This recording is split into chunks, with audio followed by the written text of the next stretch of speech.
Shalom kekasih Tuhan, selamat pagi. Saudaraku sekalian, sebuah lagu rohani dalam liriknya menyebutkan, hidup ini adalah kesempatan, hidup ini untuk melayani Tuhan. Jangan sia-siakan waktu yang Tuhan beri, hidup ini harus jadi berkat. Oh Tuhan, pakailah hidupku selagi aku kuat. Bila saatnya nanti ku tak berdaya lagi, hidup ini sudah jadi berkat.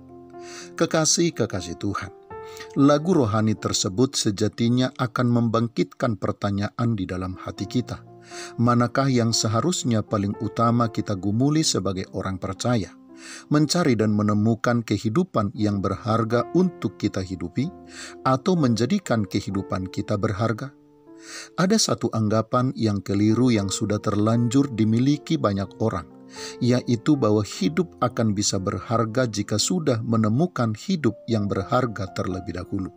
Dan karena itu harus kita akui, ada banyak orang Kristen yang membuang-buang waktunya, bahkan sumber daya dan potensi dirinya, hanya untuk mencari dan menemukan kehidupan yang berharga itu, sehingga tidak memiliki waktu untuk membuat hidup mereka berharga.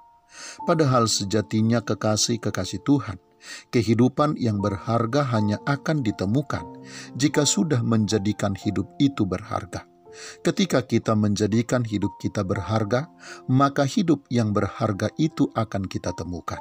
Selama hidup kita tidak berguna dan tidak bisa dipergunakan oleh Tuhan, maka selama itu pula lah kita tidak akan menemukan kehidupan yang berharga tersebut. Kekasih Tuhan, di dalam Injil Matius pasal yang ke-25, ayat yang ke-29 firman Tuhan berkata, "Karena setiap orang yang mempunyai kepadanya akan diberi, sehingga ia berkelimpahan. Tetapi siapa yang tidak mempunyai, apapun juga yang ada padanya akan diambil daripadanya."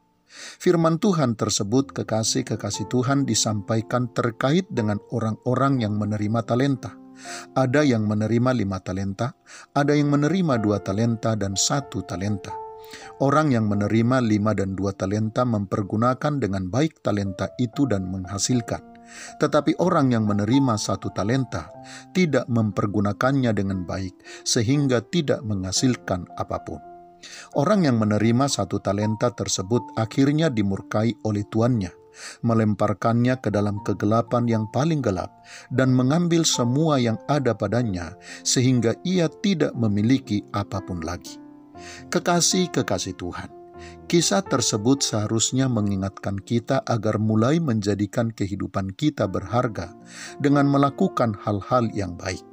Kita diingatkan untuk bekerja keras, berusaha melakukan yang baik, dan mengasihi sesama selama kita masih mampu atau bahkan selama napas kita masih berhembus. Kekasih Tuhan, Tuhan sudah menjadikan kita menurut gambar dan rupanya, dan bahkan sudah memperlengkapi kita dengan perlengkapan yang sangat memadai. Hal itu bukan hanya untuk membuktikan bahwa kita sudah berada di dalam kehidupan yang berharga dan benar, melainkan juga untuk membuat hidup kita bisa berguna. Oleh sebab itu, kekasih Tuhan, perjuangan kita sejatinya bukan lagi bagaimana menemukan hidup yang berharga, melainkan bagaimana agar hidup kita berguna, baik bagi sesama kita, terutama bagi Tuhan dan bagi pekerjaannya. Selamat pagi, Tuhan Yesus memberkati. Shalom.